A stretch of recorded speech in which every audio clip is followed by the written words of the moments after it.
Ciao tifoso bianconero, bentornati ao Finestra Bianconera. Hoje, sexta-feira, dia 16 de agosto de 2024. Estamos nas vésperas do início do campeonato italiano. Vai começar a rolar bola nos gramados da Itália, no Calcio. E hoje a gente vai falar um pouco disso. Vamos falar aqui de algumas atualizações de mercado, de bastidores, já que pediram tanto bastidores. Fiz as minhas anotações aqui, senão eu acabo esquecendo. E começar o vídeo, lógico, pedindo para você se inscrever no Finestra, para você deixar aquele positivo, né? E ativar o sino. Cadê o sino? O sino tá aqui, ó. O nosso sino que tem aqui as cores da Série A.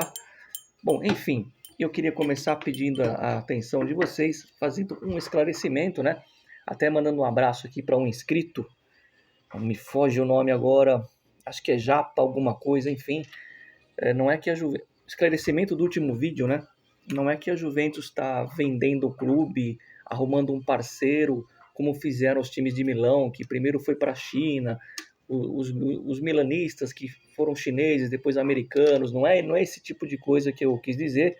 Talvez eu tenha me interpretado mal, mas são investidores acionistas, enfim, seria ali perto dos 10%, não tem nada a ver com vender a propriedade que pertence ao Elkan, ao Zanielli, tá certo? Esclarecimento feito.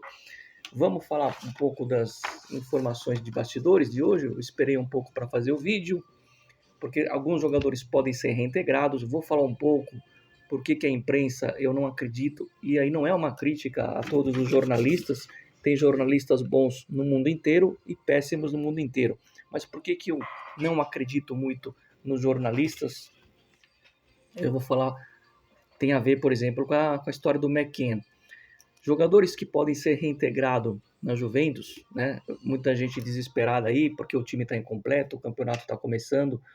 Quem que pode ser reintegrado, né? Eu já tinha avisado que o Milik é um cara que pode reintegrar, e o Kostic pode acabar sendo reintegrado nesse time da Juventus. Não é carta fora do baralho o Kostic. E coloque um asterisco no Daniele Rugani, que é um jogador que, ao contrário do que muita gente acha, que foi uma certa incoerência, né, renovar e depois querer dispensar ele por empréstimo, já era um acordo feito com o Rugani já da outra temporada, que ele teria uma renovação de contrato, que sempre foi um jogador muito prestativo, mas que nisso não garantiria a permanência dele, no mínimo por empréstimo, seria feito essa situação do Rugani. Bom, mas não quer dizer que o Rugani vai ficar, são jogadores que podem acabar sendo reintegrado. Para mim, o Milik vai ser reintegrado, é uma opinião, não uma informação, assim como o Kostic. E aí a gente vai falar do McKenna, né? Depois eu falo um pouco do Cop Miners, do Nico Gonzalez e de outro jogador que está indo aí, provavelmente saindo por empréstimo. Eu vi assim muita gente falar, ó, tá vendo? O McKenna fez as pazes com o Thiago Motta e vai ficar na Juventus, né? Porque criaram aí um clima ruim entre Motta e Chiesa, e aí estão transferindo isso para Motta e McKenna. Mas aí eu pergunto, eles brigaram? Trocaram farpas? Tem fotos, tem vídeos mostrando o McKenna brigando com o Motta? Da onde vem essas notícias? Né? Que o Motta não queria o McKenna?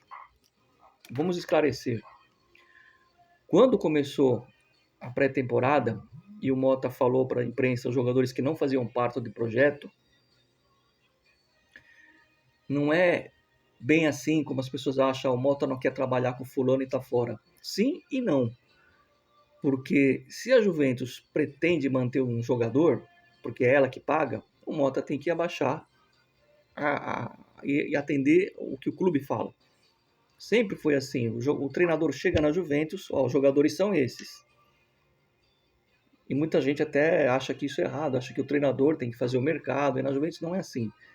Então, quando o Motta falou que jogadores que estão fora do projeto, é porque passa primeiro pela Juventus. Juventus coloca eles fora do projeto. Não é que existe intriga de treinador com o jogador que já está lá. O que o treinador faz é sugerir nomes que ele gostaria de trabalhar, e aí vai-se ao mercado. Sempre com as saídas, evidentemente. E o McKenna, não entrava nos projetos do Mota porque não entrava antes nos projetos da Juventus. Acima do Mota está a diretoria. E por que não entrava nos projetos da Juventus? Situação semelhante ao do Chiesa, salário alto. Aí eu vou fazer uma crítica ao Giuntoli. Eu falei que eu critico se tiver que criticar. Você não pode chegar, afastar uma meia dúzia de jogadores, depois você não consegue se livrar de outros jogadores, e aí você é obrigado a reintegrar esses jogadores, porque fica feio, fica chato. No caso do McKennie, eu vejo gente comparando aí, falando, tá vendo? O McKennie vai reduzir o salário, pelo menos está mostrando dignidade. Não, esse é um fator secundário. O McKennie aceitar reduzir o salário e ainda está negociando, não está fechado a renovação do McKennie, mas ele já se inclina a aceitar ganhar menos. Ótimo, mostra que ele quer ficar mesmo ganhando menos, ao contrário do Dybala, ao contrário do Chiesa. Mas esse não é o fator principal. O fator principal é que o Juventus não conseguiu vender ele. E não pode ficar com um buraco ali no seu elenco. Esse é o fator principal. Tá? Então, não existe essas coisas do jornalista falar que o Mota não queria o McKennie, agora fizeram as... Porque eu vi notícias assim, fizeram as pazes. Mas que pazes? Não brigaram. Enfim, é o que eu sempre falo da imprensa. Se der tempo, depois eu falo no final umas coisas em relação a isso. Não ao McKennie, mas à imprensa. Um pouco preocupado, entre aspas, com a situação do Kalulu. Foi o último vídeo que eu fiz. Repito, tudo certo entre o jogador, entre o Milan, principalmente entre Milan e Juventus, tá tudo certo. Mas o Kalulu foi lá treinar com o Milan, o Kalulu não deu ainda o seu ok. Parece que o que está pegando é que a Juventus quer ela não quer uma obrigação de compra, e sim um direito de compra. E o Kalulu está meio assim, jogador que não foi muito aproveitado no Milan, que não faz, do mesmo jeito que alguns jogadores não fazem parte do plano da Juventus, o Kalulu não faz parte dos planos nem do Milan e nem do Fonseca. Não sei. Fato é que o Kalulu ainda não é nosso, não dá para dizer que é o nosso zagueiro. Por isso a possibilidade de uma reintegração do Rugani. Ou de chegar um zagueiro surpresa, ainda não acabou o mercado. Mas, não estou dizendo que vai melar, mas eu acho muito estranha a situação do Kalulu, porque o Milan não quer ele. Não é o Milan que está segurando. A negociação está feita. Não sei. E ele sabe que não faz parte dos projetos do Milan. É um mistério. Tá? Estou aqui só atualizando para vocês. Bom, Cop Miners, vamos falar do Cop? Eu acho, vou dar a minha opinião, eu acho que vai fechar. Eu não traria por esse valor que a Juventus está fazendo. A Juventus está fazendo um esforço muito grande. Agora eu vou elogiar a diretoria. Né? Com bônus e tudo, chega aproximadamente nos 59 milhões. Que eles queriam 60, com bônus e tudo. Eu acho um absurdo esse dinheiro. É um bom jogador. Pode fazer diferença no meio de campo. A gente precisa. Mas eu não traria por esse valor, sinceramente. Tá? Mas tá em vias de fechar. E por que não fechou ainda? Porque a Atalanta precisa do substituto do Cop. Né? E o O'Reilly, né, do Celtic, é um jogador que a Atalanta está querendo, está difícil a negociação. E talvez o plano B da Atalanta seja o Sarmazic, da Udinese. E aí se desfaz esse nó. O Sarmazic pode acabar fechando com eles. E aí o Cop vem para a Juventus. É só por isso que não fechou ainda, né? Porque a Atalanta endureceu, a Juventus pôs a mão no bolso, eu não colocaria. Enfim, é essa a situação do Cop Miners. Cop Miners, Miners, né? Eu me informei a pronúncia certa. Dito isso, o Nico Gonzalez parece que está a um passo da Juventus. Por que parece? Porque situação parecida, a Atalanta está trazendo aí a Fiorentina está trazendo um substituto para eles, para a posição do Nico. Isso significa que ele deve ir para a Juventus.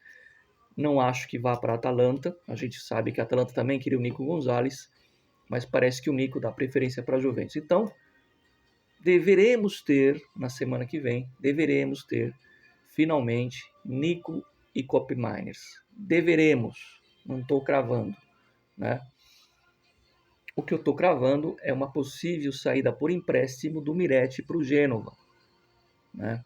Eu sou contra, mas de repente para o jogador crescer um pouco mais, para o jogador ter minutagem, eu não gosto dessa palavra, mas eu tenho que me adequar aos dias de hoje, talvez seja uma boa para a carreira dele e depois voltar para ser titular. Dito isso, né, dá tempo aqui, 10 minutos. Repito o que eu falei no último vídeo, no penúltimo vídeo, não caiam nessa da imprensa. A imprensa está influenciando os torcedores na Itália, na rede social, dizendo que a Juventus está montando uma porcaria de time, mas é engraçado que ninguém fala dos outros, né, times que vão jogar a Série A. O Milan, por exemplo. A Inter não tem dinheiro, né, o Marotta pega jogador de graça, até já fazia isso, agora então com os débitos que eles têm lá não se pode permitir fazer grandes contratações. E eu falei que eu, como torcedor, eu quero que a Juventus ganhe, acho que a Juventus pode ganhar o campeonato, como ganhou em 2011, quando era um time bem inferior ao Milan, na época, mas que eu sei que é um ano zero, é o primeiro ano, e vamos embora.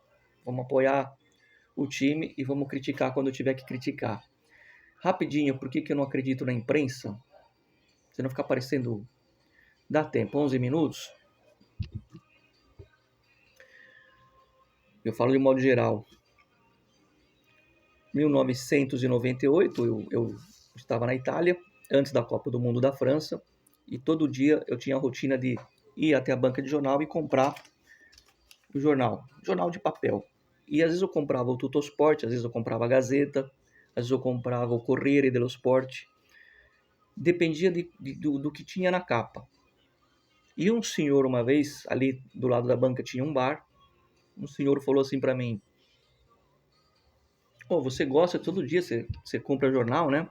Qual jornal que você mais gosta? Porque eu vejo que você vem todo dia." Eu falei para ele: "Ó, eu compro aquele que a capa me agradar mais, né?" E aí ele falou assim: "Ó, vou te dar uma dica. Se você quiser um jornal mais completo, compra a Gazeta dello Sport ou compra o Corriere dello Sport. Se você quer notícia de mercado, só não compra o Tuttosport." Tá. Aí, conversando, isso em 98, um pouco antes daquela Copa do Mundo, que a França ganhou, convulsão do Ronaldo. Ele falou para mim assim: eu trabalhei até alguns anos atrás no Tuttosport, e o Tuttosport não é um jornal confiável para mercado. O Tuttosport é bom para cobertura de jogos. Então, teve lá o derby, no dia seguinte você compra o Tuttosport, que vai ter a melhor cobertura, melhor que a Gazeta. Mas mercado não compra no Tuttosport. Quem falou isso? Um cara que trabalhou, era um senhor, né, que trabalhou no Tuttosport anos 70, anos 80. Falou para mim: "Não confio no Tuttosport, eu sei como é lá dentro." E aqui no Brasil, rapidinho, em 1999, eu não vou citar nomes para não... Uma famosa rádio de São Paulo que apresentava um programa de esportes às 6 horas da tarde. Essa rádio, eu vou dar uma dica, vai todo mundo já saber qual é. Essa rádio não existe mais, mas era a rádio mais top de São Paulo. E todo dia, às 6 horas, tinha um programa de esportes, onde um locutor famoso e um comentarista famoso, que faleceu há pouco tempo, participavam. E eu fui convidado para assistir o programa deles no estúdio, aqui em São Paulo. Eu fui convidado 2 dias depois da final da Libertadores. Era uma Libertadores que foi Palmeiras e Deportivo Cali. Um abraço aos meus amigos palmeirenses. E eu fui no programa na sexta-feira. Naquela semana ia ter o jogo da final do Campeonato Paulista. São Paulo não. Corinthians e Palmeiras. O jogo das embaixadinhas do Edilson. E lá no estúdio, no intervalo, o programa ao vivo, tem o chefe de reportagem, né, da equipe. O chefe, num dos intervalos, entrou soltando fumaça e falou assim, estava xingando o Felipão. Fala: "Esse cara pensa que é quem? só porque ele ganhou a Libertadores, ele não quer dar entrevista, ele vai para aquele lugar, vai pra puta que pariu, ele não quer falar com nós. Tava xingando o Filipão, tava nervoso, porque o Filipão não queria dar entrevista. E eu olhando assim, caramba. E tem um menino que cobria, setoristas, né, que hoje falam que é setoristas, o moleque que cobria o São Paulo. E ele falou assim, fulano, no próximo bloco a gente tem que falar do São Paulo, o que eu vou falar? Não tem uma notícia assim. E ele tava nervoso, o chefe da redação falou assim, não, mas fala qualquer coisa. Tá, mas qualquer coisa o quê? Não tem notícia, eu não posso ficar sem falar pro torcedor São Paulino que tá ouvindo. Ele falou assim, ó, quer saber? Fala que o França vai ser vendido. Vocês lembram do atacante França? Fala que tem um clube da Europa que tá quase fechando com o França. O moleque ficou assim, entrou ao vivo e falou, né? Temos uma notícia aqui, né? Preocupante pro torcedor do São Paulo, um clube da Europa, né? Tá um passo de levar o França, um negócio assim. Eu falei, meu Deus. Imagina o São Paulino ouvindo isso. Então, por isso que eu não confio muito na imprensa, de um modo geral. Falei de um exemplo na Itália, desse senhor que trabalhava no Tuttosport, e falei aqui desse rapaz, dessa emissora, que, repito, era a emissora Bambambam, é a melhor emissora de rádio de São Paulo, que não existe mais. Quem for um pouquinho vai pegar qual é. Bom, dito isso, o campeonato italiano começa. Depois eu faço um vídeo para falar um pouco da minha história com o campeonato italiano, desde 83, antes do Silvio Luiz e do Silvio Lancelotti, bem antes. E eu aproveito e falo de algumas novidades do canal, que você que for inscrito vai gostar e vai gostar muito. Por isso já deixa um like, inscreve-se no Finestra Bianconeira, espalha para os amigos. Acho que a gente se vê amanhã. Amanhã eu vou torcer para um time que tem uma das camisas mais bonitas do futebol mundial. O Gênova, que vai ganhar da Inter, eu tenho quase que certeza. Sempre Forza Juve. Fino alla fine, like no Finestra e boa noite a todos.